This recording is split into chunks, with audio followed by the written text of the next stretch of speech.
Hello, this is Dr. Grande. Today's question is, can I analyze the case of Lauren Wambles? Just a reminder, I'm not diagnosing anybody in this video, only speculating about what could be happening in a situation like this. If you enjoyed this video, please like it, subscribe to my channel, and consider supporting me on Patreon. I will put the link to Patreon in the description for this video. First, I'll look at the background of this case, move to the timeline of the crime, then offer my analysis. Lauren K. Wambles was born on March 12, 1997, in Dothan, Alabama. When she was in high school, her behavior was inconsistent with societal norms, which resulted in her expulsion. Lauren refused to let this educational setback negatively impact her earning potential.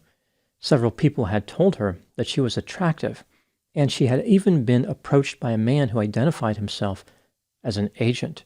This led to her having dreams of being a famous model, which somehow transformed into a desire to be an adult film performer. Lauren eagerly anticipated her 18th birthday so she could launch this career. A couple of weeks after turning 18, in March of 2015, Lauren moved to Las Vegas and signed a 4-year contract to star in adult films. About 6 months later, she moved to Los Angeles.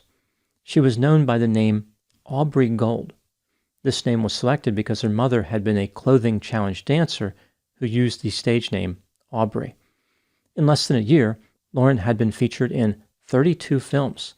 She starred in unforgettable cinematic classics like Bad Girls Boot Camp, Pretty Little Blanks, Lesbian Big Blank Lovers, Squirt Monsters 2, Girl Next Door Likes It Dirty 6, Moms in Control 9, Spring Break Blank Parties 6, Made in the USA, with Made spelled as M-A-I-D, and Pretty Kitties number 2.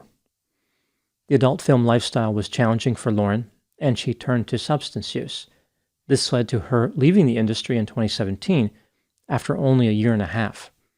Lauren moved back to Dothan, Alabama, and resided in her aunt's home. Even though Lauren was no longer in the glamorous and exciting world of adult entertainment, she continued to use substances. Alcohol, marijuana, and methamphetamine kept her company on a regular basis.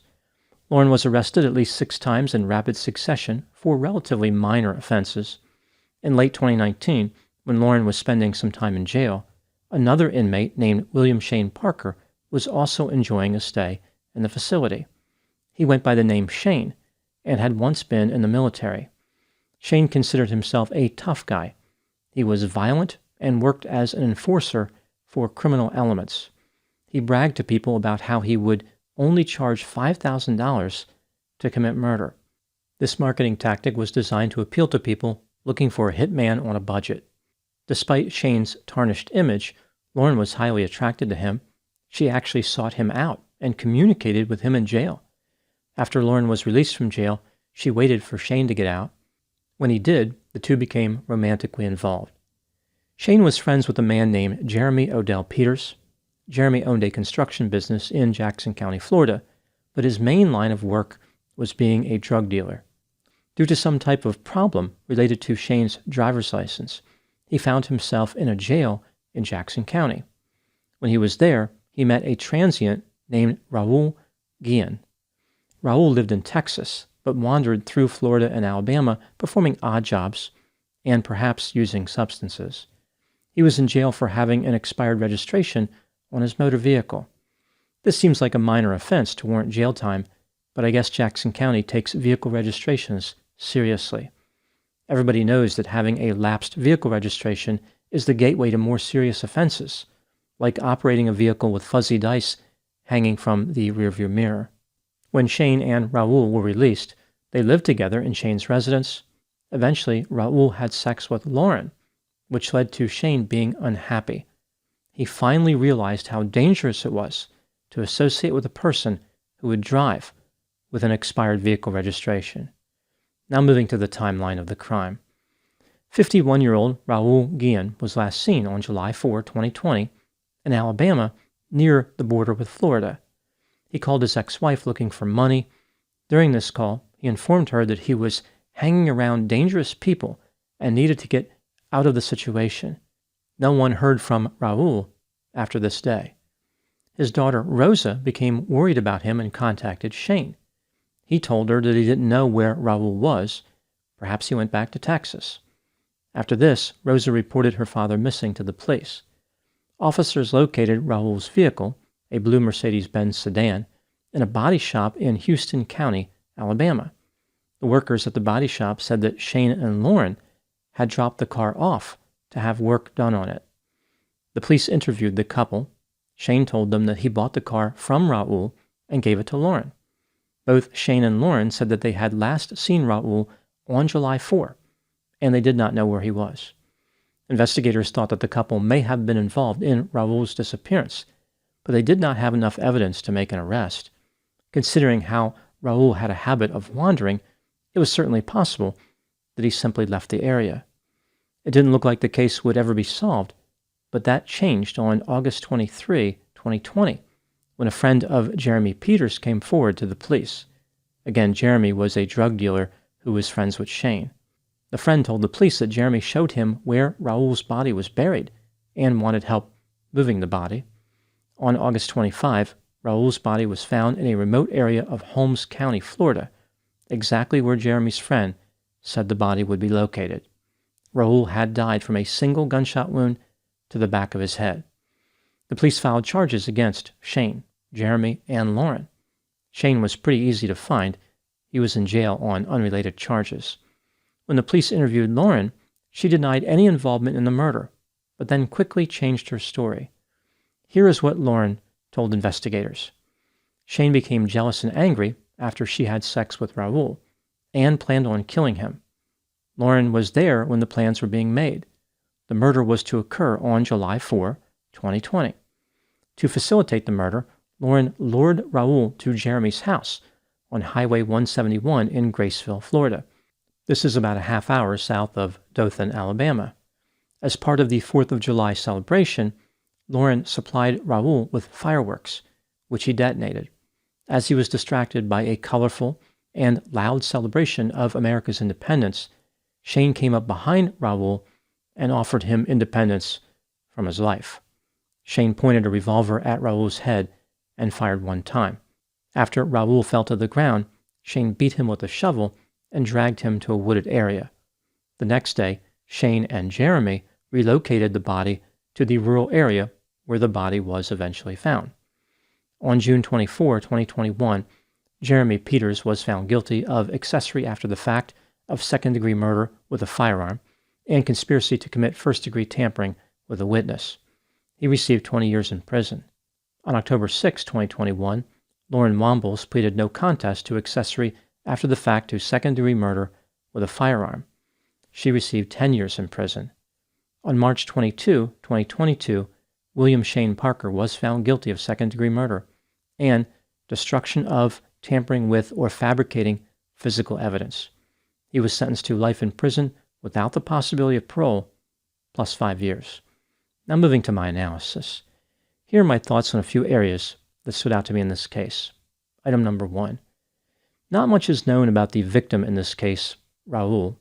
Clearly, he could have maximized his chances of survival by not having sex with Lauren and avoiding known violent offenders. Despite his bad choices, he did not deserve to die. After his death, his daughter said, quote, "My dad would spend his last penny taking buses, planes, and even walked miles to come see me and my brothers. He was a type of man to see a cockroach and call it my friend. He always said that, to him, they were just hungry and wanted to join the party." Unquote. Some have argued that Raul should have set his friendship standards just a little bit higher than a cockroach, especially a cockroach interested in partying. Item number 2. Right after turning 18, Lauren entered the adult film industry and engaged in an activity she referred to as acting. This is a very dangerous industry, which is something that Lauren understood to some degree. During an interview, she said that the pitfalls of the industry included drugs, spending money, and running into shady people. Despite recognizing some of the hazards, Lauren was not worried, claiming that these factors only represented a problem, quote, "if you're not smart," unquote. Lauren truly believed that starring in adult films put her on par with Hollywood actors. She believed that she would be both popular and respected. Unfortunately for her, she had to settle for notorious and incarcerated. Item number 3. Lauren managed to escape severe consequences for her behavior. A 10-year prison sentence is not fun, but it's a lot better than life in prison. Some people are not happy with the state of Florida for offering such a generous plea bargain to Lauren. Her level of involvement in the murder was substantial. For example, Lauren admitted to being present during the planning of the homicide. She lured the victim to where he would be shot and killed, and she even distracted him with fireworks. It really does seem like life in prison would have been a more appropriate penalty. One could argue that the state was in a tricky situation here. Lauren said that Shane had threatened her, which was believable considering his personality. If he was capable of shooting someone in the back of the head for having sex with Lauren, he could have easily killed her too. Despite this, I think the state did make a mistake by offering this plea bargain, because, as it turns out, Shane confessed to committing the murder. The state did not need Lauren to testify against him. Item number 4. What do I think happened in this case? This is just a theory, my opinion. Lauren appeared to be impulsive, irresponsible, self-centered, sensation-seeking, and reckless. She wanted to live life on the edge. After failing to find success in the adult film industry due to her drug use, Lauren continued to seek excitement in the form of finding a violent boyfriend. She was a small-time criminal, but Shane was her ticket to the big league. Despite having a perfect life with her career criminal boyfriend, Lauren ran into trouble when she met Raul. As a drifter with low standards for friends, who was almost 30 years older than her, he was irresistible. When Lauren had sex with Raul, this angered Shane. When Shane told Lauren that he wanted to murder Raul, she was not afraid of him. The murder plot was exciting. This is why she went along with Shane. She wanted to participate. It made her feel valued as a lover. Shane was so passionate, he was willing to kill for her.